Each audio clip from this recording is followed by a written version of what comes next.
اس نے اپنے چہرے پر ہاتھ پھیرا۔ میں ڈر رہا ہوں کہ کہیں میں سب بھول نہ جاؤں۔ وہ مسکرا کر اسے دیکھتا۔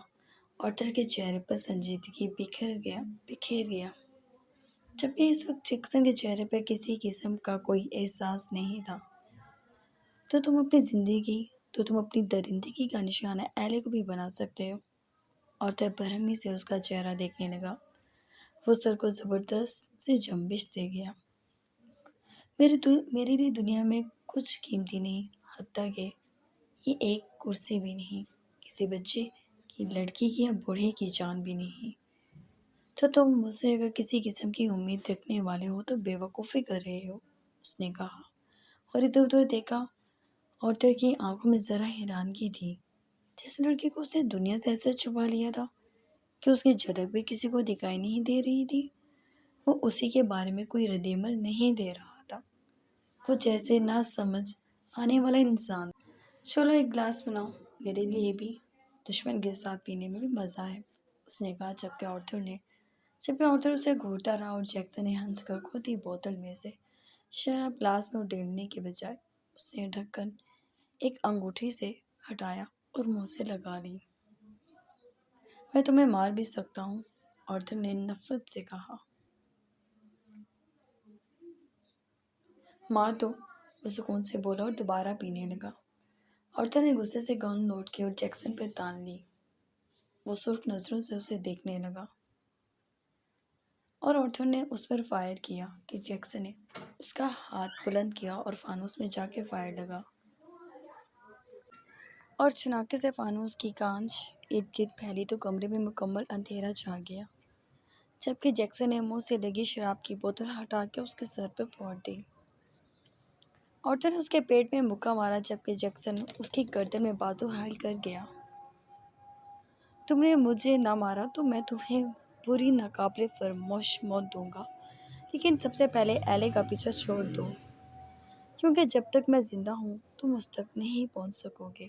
اگر اتنے ہی ایک مرد کی نسل ہو تو مقابلہ مجھ سے کرو۔ میں نہیں چاہتا میرا دشمن جلد مرے، کیونکہ یہ مت سمجھنا میں تمہیں آسان موت دوں گا۔ تم مجھ سے ڈرو، ایلے کے بارے میں سوچنا بھی چھوڑ دو۔ اور آرتھر نے اس کے پیٹ میں پھر سے گولی ماری اور اس کی گردن جگڑنا چاہی جیسے جیکسن نے چھونے بھی نہیں دیا۔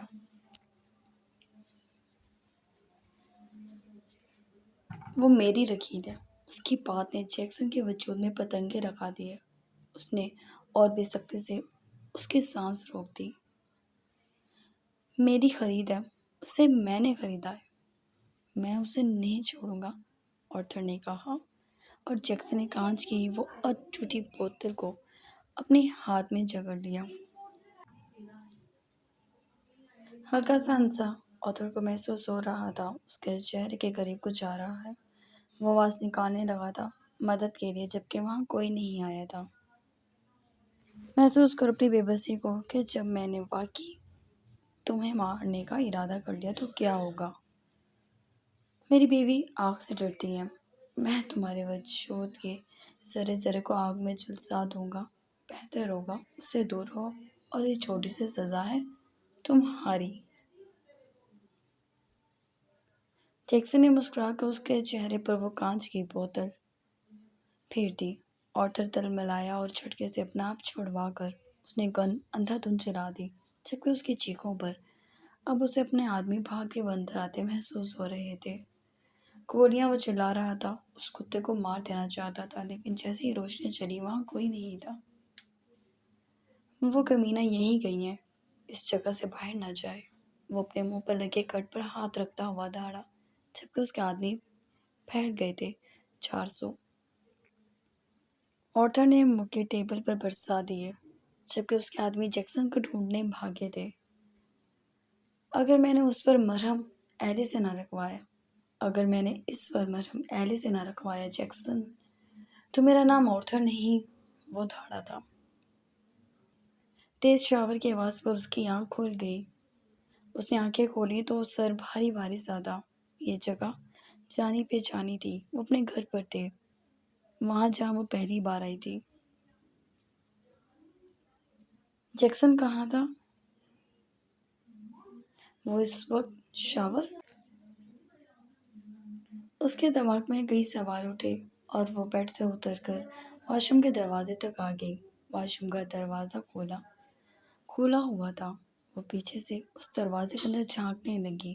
وہ باتھ ٹب میں بیٹھا تھا، شرٹ لیس۔ پورا باتھ لال سرخ ہو چکا تھا۔ پورا باتھ ٹب خون سے بھرا ہوا تھا اور وہ آنکھیں بند کیے لیٹا تھا۔ ایلی کی آنکھیں باہر نکل آئیں جب جیکسن نے سر اٹھایا، اپنا بازو دیکھا اور کوئی نوکیلی چیز اس نے اپنے بازو کے اندر اتاری اور آنکھیں پھاڑے یہ منظر دیکھ رہی تھی اور اس نے اس جگہ میں سے گولی باہر کھینچ لی۔ گولی کو دور پھینکتا وہ اپنے وجود کو ڈھیلا چھوڑ چکا تھا۔ ایلی کی سسکی پر اس نے اپنی سرخ نظریں گھمائی اور شدید غصے کی کیفیت میں وہ اٹھا اور باتھ ٹب سے نکلتا ہوا باہر آ گیا۔ ایلی خوفزدہ پیچھے بھاگی، یہاں تک کہ وہ کانپتے ہاتھوں سے دروازہ کھول کے کمرے سے باہر بھاگ گئی اور جیکسن نے بڑی اجرت میں اس کی گردن جکڑ لی۔ آئندہ میں تمہیں خود کو چھپ کر دیکھتے ہوئے نہ دیکھوں۔ سسراتے لہجے میں وہ ہر قسم کی رعایت سے دور لگ رہا تھا، جیسے وہ جیکسن ہو ہی نہ۔ اس ڈیڈ کلیئر؟ اس کی دھاڑ نے جیسے اس گھر کی ایک ایک چیز سہم اٹھی۔ ایلی نے سر ہلایا اور جیکسن نے جھٹکے سے اسے آزاد کر دیا۔ اس نے اپنے بازو سے نکلتے خون پر ذرا منہ بگاڑا۔ میں ہنری کو کال۔ وہ اس کے دیکھنے پر خود ہی لبوں پر ہاتھ رکھ گئی۔ اس کے آنسو گال پر بکھر رہے تھے۔ جیکسن دوبارہ اندر چلا گیا اور اس نے ایک دراز کھولا۔ وہاں بہت سارا سامان تھا۔ وہ دور کھڑی تھی۔ ادھر آؤ، وہ سختی سے بولا۔ نہیں، وہ کانپ اٹھی۔ وہ جان گئی تھی وہ اس سے کیا کرائے گا۔ جیکسن اٹھا تو ایلی بیٹھ گئی اس سے فاصلے پر۔ وہ سسک کر رو دی۔ اسے بہت خوف آتا تھا، خون سے، زخموں سے اور جیکسن۔ وہ ہچکیاں بھرتی رہی تھی۔ جیکسن نے اس کے آگے اپنا بازو کر دیا جس میں سے خون مسلسل گر رہا تھا۔ یہ سوئی اٹھاؤ اور اس زخم کو سی دو، وہ بولا۔ نہیں، وہ دنگ رہ گئی۔ جیکسن، ہم ڈاکٹر کے پاس چل۔ اس نے اس کا منہ جکڑ لیا۔ کیا ہے؟ کہا ہے نا، بس جتنا کہوں اتنا ہی کرو۔ اس سوئی کو اٹھاؤ اور سی دو اس زخم کو، ورنہ میں تمہارے سر میں کوئی چیز مار دوں گا۔ وہ بالکل ہی مختلف لگ رہا تھا۔ ایلی پھوٹ پھوٹ کر رو دی۔ بہت تکلیف ہوگی۔ وہ اس کا چہرہ تھام گئی اور جیکسن نے اس کے ہاتھ جھٹک دیے۔ پلیز آپ چل لیں۔ اور جیکسن اتنی بھی برداشت کرنے کے موڈ میں نہیں تھا۔ اس نے اس کی انگلیاں پکڑ کے موڑ دی۔ درد ہو رہا ہے؟ وہ بھٹکا۔ ایلی سسکتی ہوئی سر ہلا گئی۔ مزید نہیں چاہتی؟ تو جو ہو رہا ہے وہ کرو، تو جو کہا ہے وہ کرو۔ وہ جنبیت کی انتہا پر تھا۔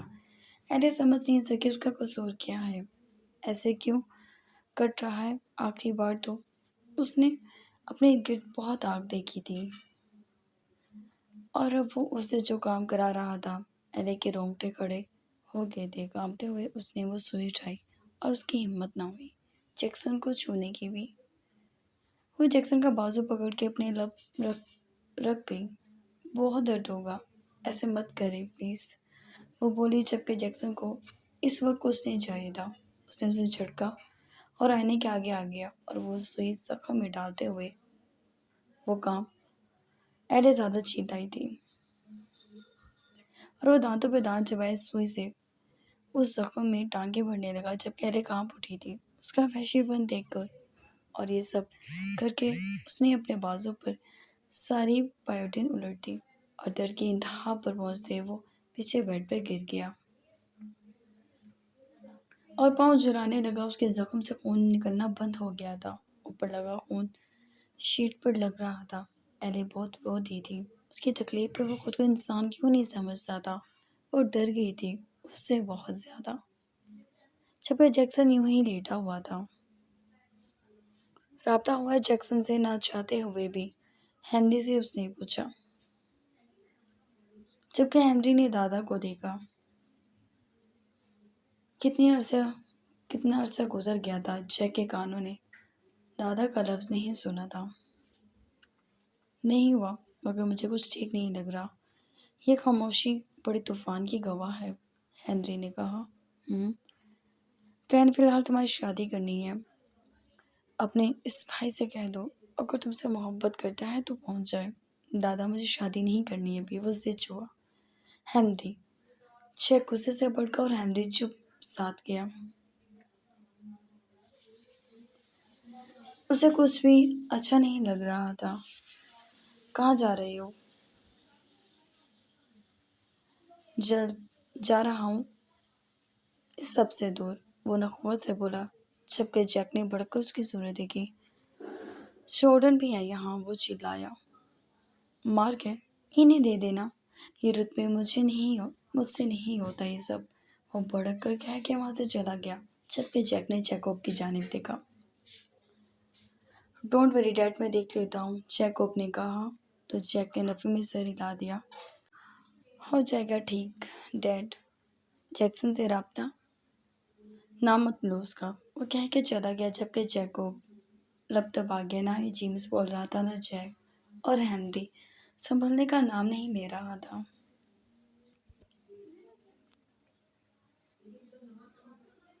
وہ ایلے کے اٹھنے سے پہلے ہی بیٹھا تھا لاؤنج میں، اس کے آگے لیپ ٹاپ تھا اور وہ ماتھے پہ کئی تیور لیے لیپ ٹاپ کو گھور رہا تھا۔ ایلے فریش ہوئی اور باہر آ گئی، رو رو کر۔ شاید رات کے خوف کے سبب اسے بخار ہو چکا تھا، کیونکہ اس کا چہرہ کافی سرخ ہو چکا تھا۔ ایلی صوفے پہ خاموشی سے بیٹھ گئی اور جیکسن نے لیپ ٹاپ کے پیچھے سے اسے دیکھا۔ وہ سر جھکائے بیٹھی تھی۔ اس نے لیپ ٹاپ بند کیا اور اٹھ گیا۔ ایلے کا ہاتھ پکڑا تھا، کافی گرم تھا اس کا بازو۔ اس نے اس کی پیشانی چھوئی، ایلے کی آنکھیں بھیگ گئیں اور جیکسن نفی میں سر ہلاتا خاموشی سے کسی کو کال ملا گیا۔ اٹھو کچھ کھا لو، وہ بولا۔ ایلے نے اس کا ہاتھ ہٹا دیا۔ جیسے آپ درد کی انتہا پر پہنچ کر بھی نہیں مرتے تو میں بھی نہیں مروں گی، اس نے کہا اور خود ہی کچن میں چلی گئی۔ جیکسن کا جیسے دماغ سیٹ تھا ہی نہیں، وہ لمبے لمبے ڈنگ پڑتا اس کے پیچھے آیا اور اس نے ایلے کو جھٹکے سے اپنی جانب موڑا اور کیبنٹ سے اسے چپکا کر وہ اس کا چہرہ تھام کر اس کی گرم ہوتی سانسوں کو اپنی سانسوں میں اتارنے لگا۔ ایل بے بسی سے سر جھٹکنا چاہ رہی تھی، مگر جیکسن نے اس کی گردن جکڑ لی اور جیسے اپنا غصہ نکالنے لگا، وہ رو پڑی۔ اسے اس کا بالکل خیال نہیں تھا۔ اس نے کہا تھا وہ سب چھوڑ چکا ہے، یا پھر اس نے ہی غلط سمجھا تھا۔ وہ رو دی اور جیکسن نے جیسے اس کا نچلا لب آزاد کیا تو اس کی گرم ہوتی سانسیں اور آنسو دیکھ کر وہ اسے اوپر کاؤنٹر پر بٹھا گیا۔ مرا نہیں ہوں، رو رو کر کس بات کا غم منا رہی ہو؟ اس نے اس کے آنسو صاف کیے، اس کا گال سرخ ہو کر تپ رہے تھے، جن پر وہ اپنا انگوٹھا پھیر رہا تھا۔ تم چاہتے کیا ہو مجھ سے؟ وہ سوال کر گیا، جبکہ ایلے نے اس کے گلے میں بازو حائل کر لیے اور تھک کر اس کے شانے پر سر رکھا تو جیکسن کو یاد آ گئی اس کی یہ بات منوانے والی شرارتیں جب وہ اس کی گردن پر چھوٹا چھوٹا نرم گرم لمس چھوڑتی تھی۔ جیکسن یہ سب چھوڑ دیں آپ، آہستگی سے بولی۔ جیکسن نے اسے جھٹکے سے سیدھا کیا۔ ایلے، میں کچھ نہیں چھوڑوں گا، میں کسی چیز سے پیچھے نہیں ہٹوں گا۔ مجھے تمہیں کوئی دھوکے میں رکھنے کا شوق نہیں، اور نہ مجھے تمہیں یہ بتانے کا شوق ہے کہ تمہارے لیے میں ہر برا کام چھوڑ دوں گا۔ نہیں، میری جنگ، میرے اصول اور میرا کھیل الگ ہے، اور تم الگ۔ نہ ہی میں تمہیں چھوڑوں گا اور نہ ہی اپنے اندر کی نفرت کو اپنی جوانی کے ساتھ اسے پلتا آیا ہوں۔ کل کے آئے تمہارے عاشق کے لیے جیکسن کچھ نہیں چھوڑے گا۔ اگر جیکسن مرے گا تو ایلے بھی مرے گی۔ Prepare your